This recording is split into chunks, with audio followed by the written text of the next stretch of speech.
नमस्कार। Astrology I of the Vedas में आपका स्वागत है। अगर आपकी नवांश कुंडली यानी कि D9 चार्ट जो आपका है, अगर वो सही नहीं बना है तो आप कभी भी ग्रह के बल का सही आकलन नहीं कर सकते हैं। क्योंकि कई सॉफ्टवेयर्स में क्या होता है कि ग्रह किसी दूसरी राशि में दिखा देते हैं, वहां पे कैलकुलेशन में गलती होती है। लेकिन आज मैं आपको वो मेथड बताने वाली हूँ, वो मास्टर फॉर्मूला बताने वाली हूँ, जिसके माध्यम से आप चुटकियों में नवांश कुंडली बना लेंगे। इसके लिए आपको कागज पेन की जरूरत भी नहीं है, बस आप मेरी बताई हुई मेथड को फॉलो करें और उसके बाद आप खुद से नवांश कुंडली बहुत आराम से बना लेंगे। उसमें नवांशा का लगना भी आप खुद से निकालेंगे और ग्रहों को भी सही राशियों में रखना सीख जाएंगे। और इसी वीडियो में आपको आगे ये भी बताया जाएगा कि कोई भी ग्रह कितना बली है, कितना निर्बली है, इसका मास्टर फॉर्मूला क्या है, आप नवांशा में कैसे देख सकते हैं। तो आज का ये वीडियो देखने के बाद आपको कभी भी किसी से ये नहीं पूछना पड़ेगा कि मेरा ये ग्रह बली है या निर्बली है। आप खुद से पहचान लेंगे। वैसे तो नवांशा कुंडली बनाने की कई मेथड हैं जो मेरे को भी आती हैं, लेकिन मैं उनमें से आपको बिल्कुल इजी वाली मेथड आज बताने वाली हूँ। तो चलिए हम ज़्यादा देर ना करते हुए सीधे बोर्ड पे चलते हैं। यहाँ पर मैंने एक जन्मपत्री ली है जिसको हम D1 चार्ट कहते हैं। ये देखिए, तो आपको भी जन्मपत्री चाहिए। जन्मपत्री में आपको लग्न की डिग्री चाहिए और जो आपने ग्रह यहाँ पे लिखे हुए हैं सारे, जो भी जन्मपत्री आप लेंगे वो डिग्री के साथ हमें चाहिए। वो आपको मिल जाती है, जो आप जन्मपत्री आपकी होती है उसमें लिखे होती है डिग्री। ये डिग्री और लग्न की डिग्री, ये लग्न यानी कि प्रथम भाव की डिग्री भी आपको चाहिए। और इस तरीके से आप एक खाली चार्ट और बना लें जिसमें हम नवांशा बनाएंगे, नवांश चार्ट D9 चार्ट बनाएंगे। इसकी भी हमें जरूरत पड़ेगी। अब यहाँ पे हमको ये एक चीज पता होना बहुत ज्यादा जरूरी है कि नवांश जो होते हैं वो कितने होते हैं। तो ये मैं एक बार आपको बता देती हूँ। 30 डिग्री की एक राशि होती है। ये जो एक एक राशि है, जैसे 4 नंबर है यहाँ पे, ये जो खाना है पूरा 30 डिग्री का है। इसको 9 बराबर भागों में बांटा जाता है, तो 9 नवांश बनते हैं। तो एक जो भाग होता है वो 3 डिग्री 20 मिनट का बनता है। उसी पे बेस्ड नवांशा होते हैं। तो यहाँ पे मैं आपको इजीली समझा देती हूँ। नवांश जो होते हैं टोटल 9 होते हैं और यहाँ पे मैंने डिग्रियां लिखी हैं। आपने कुछ नहीं करना है, आपने सिर्फ ये देखना है कि किसी ग्रह की जो डिग्री है वो इनमें से कहाँ पे आ रही है, किसके बीच में आ रही है, तो वो नवांशा आपको पता लग जाएगा। वैसे नवांशा को आप अगर अच्छे से समझना चाहते हैं तो ये मैंने पहले भी समझा रखा है एक वीडियो में, नवांशा की जो डिग्री वगैरह है, तो उसका मैं लिंक जो है डिस्क्रिप्शन बॉक्स में दे दूंगी, वहां से आप देख सकते हैं। तो जैसे मान लिया जाए, एक उदाहरण के तौर पे अभी मैं आपको समझा रही हूँ कि आपका ग्रह 9 डिग्री का है। तो आपने यहाँ पे इस टेबल को देखना है कि यहाँ पे 9 डिग्री कहाँ पे आ रही है। अगर आप देखते हैं यहाँ नहीं है, यहाँ नहीं है, लेकिन यहाँ पे 6 डिग्री 40 मिनट से 10 डिग्री के बीच की लिमिट है, तो 9 डिग्री इसके बीच में आ जाएगी। और इसके आगे नवांशा कौन सा लिखा है, थर्ड। तो यानी कि वो ग्रह तीसरे नवांशा में जाएगा। इस तरीके से यहाँ से आप पहचान सकते हैं। वैसे तो ये आराम से याद हो जाता है, पहला नवांशा 0 डिग्री से 3 डिग्री 20 मिनट के बीच होता है, लेकिन मैं नहीं समझा रही यहाँ पे क्योंकि बहुत लंबा हो जाएगा, आप उस वीडियो में देख सकते हैं। तो ये आप टेबल अपने पास हमेशा रखिए। अब हम इसे शुरू करने जा रहे हैं और सबसे पहले हम नवांशा कुंडली का लग्न डिसाइड करेंगे कैसे होगा। तो यहाँ पे हमें क्या करना है कि यहाँ पे हमें राशि देखनी है सबसे पहले। तो यहाँ पे आप देख रहे हैं कि 4 नंबर है और 4 नंबर जो है जल तत्व राशि होती है। अब देखिए, मैंने राशियों के बारे में भी बताया था, कई लोग इसको इंपॉर्टेंस नहीं देते, उसकी इंपॉर्टेंस यहाँ पे भी आती है। एक बार मैं फटाफट आपको बता देती हूँ, और नहीं तो इस वीडियो का भी मैं लिंक दे दूंगी, आप वहां से देख सकते हैं। जो अग्नि तत्व राशियां होती हैं, अग्नि तत्व राशियां, इसकी अभी हमें जरूरत पड़ेगी, इसलिए मैं लिख रही हूँ। वो होती है मेष, सिंह और धनु राशि। अग्नि तत्व के बाद जो आती हैं पृथ्वी तत्व राशि आती हैं। पृथ्वी तत्व राशियां हमारी होती हैं वृष राशि, कन्या राशि, मकर राशि। ये पृथ्वी तत्व राशि है। उसके बाद हमारी वायु तत्व राशियां होती हैं। वायु तत्व राशियां हमारी होती हैं मिथुन, तुला, कुंभ। उसके बाद हमारी जल तत्व राशियां होती हैं, वो होती हैं हमारी कर्क, वृश्चिक और मीन राशि। तो इतनी चीजों की जरूरत हमें पड़ेगी। वैसे तो ये आदमी को याद भी हो जाता है। आप 1-2 बार पढ़ेंगे तो आपको याद हो जाएँगी कौन-कौन सी राशियाँ ये होती हैं। अब यहाँ पे आप ये देखिए कि ये जो लग्न है, यहाँ पे 4 नंबर लिखा है, कर्क राशि है। तो यानी कि जल तत्व राशि है, हमें इसकी ज़रूरत पड़ेगी अभी। और इसकी डिग्री कितनी है लग्न की, आप देख रहे हैं 27 डिग्री 4 मिनट। अब आप इस टेबल पे आइए, यहाँ पे देखिए कि 27 डिग्री 4 मिनट किसके अंदर आ रहा है। अगर हम देखते हैं तो 26 डिग्री 40 मिनट से 30 डिग्री के बीच में हमारा 27 डिग्री आराम से आ जाएगा, इस लिमिट के बीच में।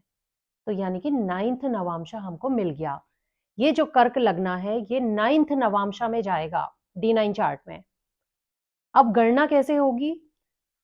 जो जल तत्व राशियां होती हैं, अगर लग्न में जल तत्व राशि है या कोई ग्रह जल तत्व राशि में है, तो उसकी गणना हमेशा 4 नंबर से शुरू होगी। ये याद कर लीजिए, 4 नंबर।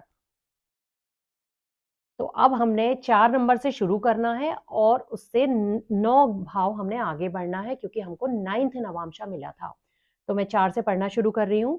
4, 5, 6, 7, 8, 9, 10, 11, 12। 12 नंबर हमें जो मिला है, उसको हम यहाँ पे लिख लेंगे। हमारे नवांशा का लग्न मीन लग्न निकल के आया है।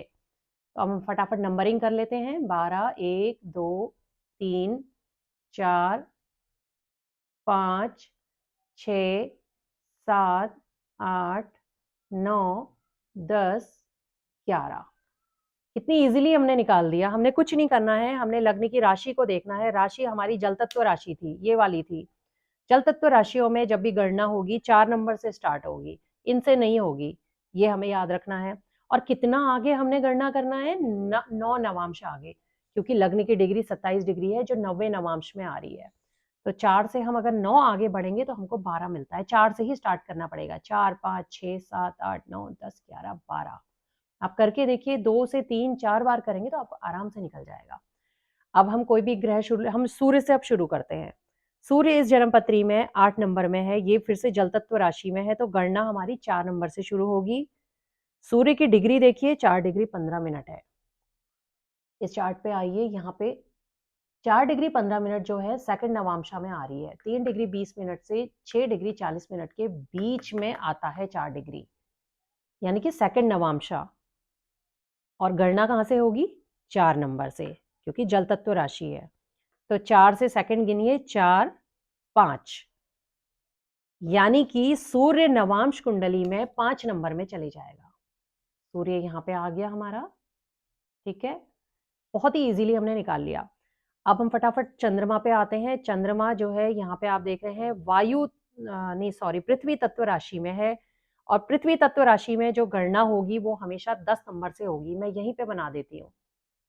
पृथ्वी तत्व राशियों में गणना 10 नंबर से होगी। अब गणना कितने आगे होगी उसके लिए आप डिग्री देखिए। 5 डिग्री 35 मिनट। यहाँ आइए, 5 डिग्री 35 मिनट सेकंड नवांशा में आ जा रहा है, इस लिमिट के अंदर आ रहा है। तो अब हम 10 से गिनेंगे, कितना आगे? 2 आगे, क्योंकि दूसरा नवांशा है। 10, 11। तो चंद्रमा नवांश कुंडली में 11 नंबर में हमारा चले गया।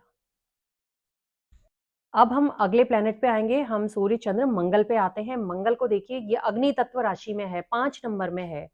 और अग्नि तत्व राशि में जो गणना आपने करनी है वो 1 नंबर से शुरू करनी है, ठीक है। अब कितनी गणना करनी है? ये देखिए, डिग्री देखिए, 16 degree 26 minute. 16 degree 26 minute fifth नवांशा में आ रही है। 13 डिग्री 20 मिनट से 16 डिग्री 40 मिनट के बीच में आ रहा है। तो 5वां नवांशा है। और 1 से हमने गिनना शुरू करना है। तो 1, 2, 3, 4, 5। तो कौन से में आया? ये 5 नंबर में आ जाएगा मंगल,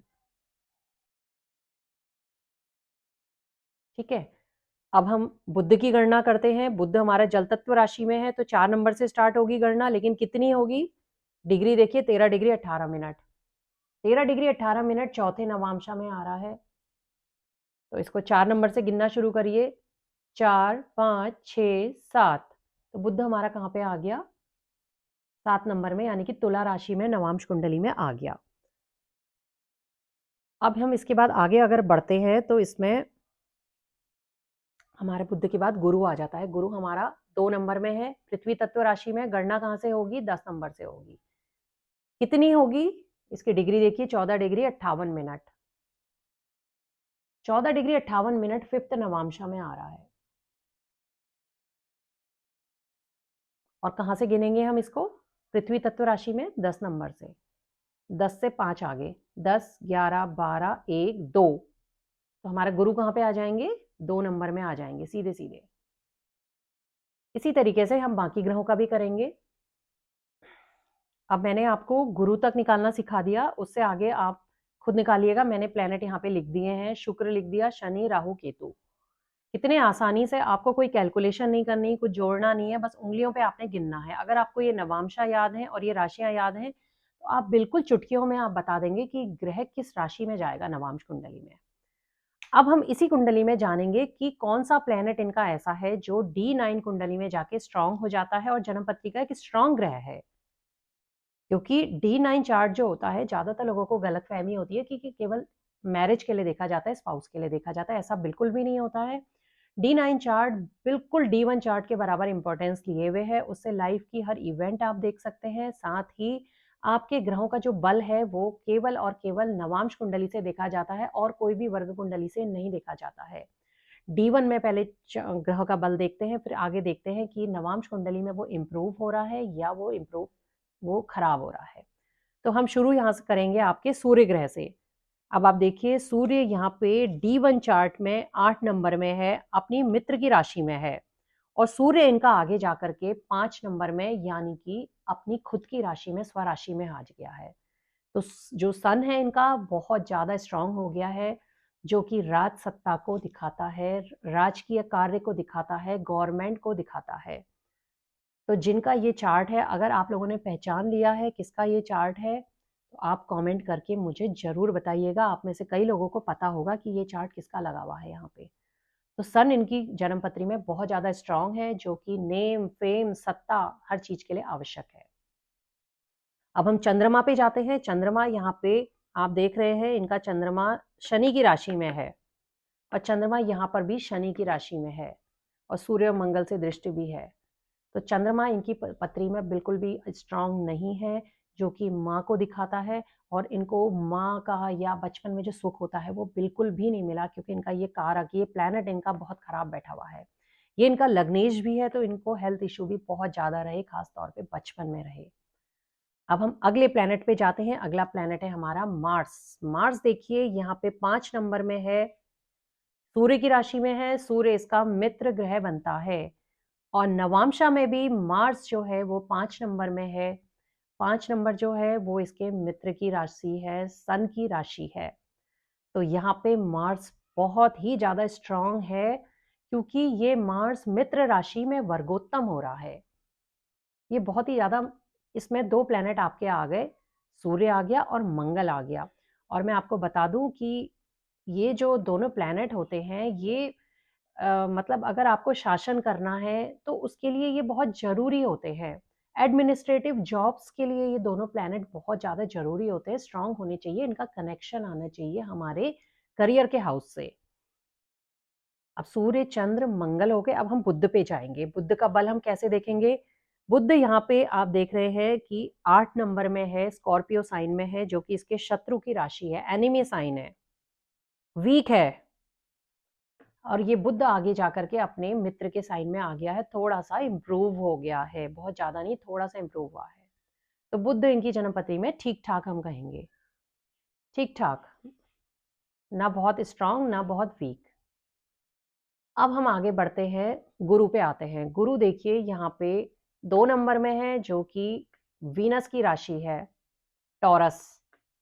और D9 में भी ये 2 नंबर में टॉरस साइन में है और ये इसका एनिमी साइन है। गुरु वर्गोत्तम है, एनिमी साइन में वर्गोत्तम है। तो गुरु ठीक ठाक यहाँ पे हम कहेंगे, क्योंकि वो एनिमी साइन में है, उतना बल उसका नहीं है, लेकिन वर्गोत्तम हो गया है तो थोड़ा बहुत बल उसको मिल गया है, क्योंकि वर्गोत्तम प्लेनेट अच्छा माना जाता है। गुरु के बाद अगर हम आगे बढ़े तो हमको वीनस देखना है, शुक्र। शुक्र आप यहाँ देखते हैं तो शुक्र यहाँ पे 9 नंबर में है, गुरु के साइन में है, सेजिटेरियस में। और यहाँ पे आप देखते हैं तो शुक्र जो है अपने ओन साइन में आ गया है। तो शुक्र को भी यहाँ पे जैसे वीक था, यहाँ पे शुक्र को जो है आगे जाकर के एक बल प्राप्त हो गया। लेकिन फिर भी ये उतना स्ट्रांग हम अभी भी इसको नहीं कहेंगे, लेकिन हाँ अच्छा हो गया ये हम बोलेंगे। शुक्र के यहाँ पे फल, अब इसमें क्या होगा, जैसे शुक्र यहाँ बहुत ज़्यादा वीक है लेकिन यहाँ ठीक हो जा रहा है, तो ऐसे में क्या होता है कि कई बार जैसे शुक्र दोनों जगह बहुत ज़्यादा कमज़ोर होता है, तो या तो शादी होने में दिक्कत आती है या आफ्टर मैरिज आपको शादी में वो सुख नहीं मिलता है। तो यहाँ पे शुक्र जैसे ठीक हो गया है तो ठीक है, मैरिज वगैरह ऐसे में हो जाएगी इनकी और ठीक रहेगा थोड़ा। शुक्र के बाद हम आते हैं शनि में। शनि देखिए यहाँ पे इनका शत्रु राशि में है। अब शुक्र को मैंने इसलिए भी बोला, ज़्यादा वो नहीं करा, क्योंकि प्लेसमेंट वाइज भी अगर हम देखते हैं, जैसे मार्स और ये जो सन थे हमारे, ये यहाँ पे अच्छे हाउसों में थे। यहाँ पे 6th हाउस में है कोई बात नहीं, लेकिन यहाँ भी वो अच्छे थे और यहाँ पे जो है 6th हाउस में है लेकिन ओन साइन में या वर्गोत्तम हो गए हैं। लेकिन शुक्र जो है यहाँ पे बहुत ज़्यादा पीड़ित है। बहुत ज़्यादा पीड़ित इसलिए कहूँगी मैं क्योंकि ये राहु केतु एक्सिस में है यहाँ पे, और यहाँ पे हम देख रहे हैं तो 8th हाउस में है ये। तो इस वजह से ये थोड़ी दिक्कत का एरिया हो जाता है क्योंकि यहाँ पे ये अफ्लिक्टेड है। अब यहाँ पे अगर आप सैटर्न को देखते हैं, सैटर्न बिल्कुल भी अफ्लिक्टेड नहीं है यहाँ पे। सैटर्न जो है इनका ये चंद्रमा की राशि में और यहाँ पे ओन साइन में आ गया है। सैटर्न इनका काफ़ी स्ट्रांग हो गया क्योंकि 11th हाउस में आ गया है। 11th हाउस में कोई भी प्लैनेट जो होता है, चाहे वो बेनिफिक हो, चाहे वो मेलेफिक हो, चाहे फंक्शनल मेलेफिक हो, चाहे नेचुरल मेलेफिक हो, कुछ भी हो, 11th हाउस उसकी प्लेसमेंट अच्छी मानी जाती है। तो शनि की दशा इनके लिए अच्छी गई काफ़ी। अब शनि के बाद आप देखिए राहु केतु होते हैं, तो यहाँ पे राहु जो है 9 नंबर में है। ये इसकी नीच की राशि कही जाती है, कुछ लोग इसमें वृश्चिक राशि को भी कहते हैं। और यहाँ पे राहु जो है 3 नंबर में आ गया, एग्जॉल्टेड हो गया है, तो राहु को भी यहाँ पे एक पावर मिल गई है। उसी तरीके से केतु भी यहाँ पे नीच का हो रहा है, लेकिन केतु को भी आगे जाके एक पावर मिल जा रही है यहाँ पे। केतु भी इनका इम्प्रूव हो गया है, तो ज़्यादातर प्लैनेट इनके अच्छे ही हैं। यहाँ पे अगर मैं खराब कहूँगी तो यहाँ पे चंद्रमा जो है बहुत अच्छा नहीं है, जो काफ़ी चीज़ों में, काफ़ी एरिया को लाइफ के खराब करता है, खासतौर पे मदर से रिलेटेड, और जो जीवन में सुख आपको मिलता है फैमिली से, वो सारी चीज़ें यहाँ पे ख़त्म हो रही हैं। तो इस तरीके से आप कोई भी प्लैनेट का जो है यहाँ देख सकते हैं। पहले यहाँ देखिए, उसके बाद यहाँ देखिए। तो आज के इस वीडियो में आपने एक बहुत ही इम्पोर्टेंट टॉपिक को कवर किया, क्योंकि जो लोग ज्योतिष सीखते हैं तो सबसे पहले उनको कैलकुलेशन का आना बहुत ज़्यादा ज़रूरी होता है। इसके बगैर कोई भी प्रिडिक्शन नहीं कर सकता है। अगर आप ये सोचेंगे कि हम सॉफ्टवेयर से देख करके डायरेक्ट जो है प्रिडिक्शन की ओर बढ़ जाएं, तो ऐसा नहीं होता है। यहाँ पे आपको ये सारी चीज़ें बनानी बिल्कुल आनी ज़रूरी होती हैं, क्योंकि बनाते बनाते ही जब आप हाथ से बनाते हैं तो आपको ग्रहों का बल पता लगने लग जाता है। आपको ये पता लगने लग जाता है कि कोई ग्रह D1 चार्ट में अगर बैडली प्लेस्ड है तो वो D9 चार्ट में किन हाउसेस में गया है। तो इसकी ये इंपॉर्टेंस होती है। और कई बार क्या होता है, हमारे पास सामने पे D9 चार्ट अवेलेबल नहीं होता है, तो वहाँ पे हम चुटकियों में जो है मौखिक रूप से भी ये जान सकते हैं कि हमारी नवांश कुंडली में ये प्लैनेट किस राशि में या अथवा किस भाव में गया है।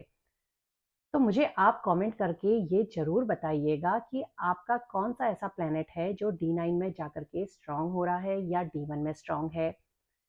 आप कमेंट करके ये भी बताइएगा कि ये वीडियो आपको कैसा लगा, और क्या आपको आगे अन्य वर्ग कुंडलियों की कैलकुलेशन भी जाननी है, क्योंकि जो आगे की वर्ग कुंडलियां और होती हैं उनकी भी बहुत ज़्यादा इंपॉर्टेंस होती हैं। अगर आपको उनको भी बनाना सीखना है तो कमेंट करके ज़रूर बताइएगा।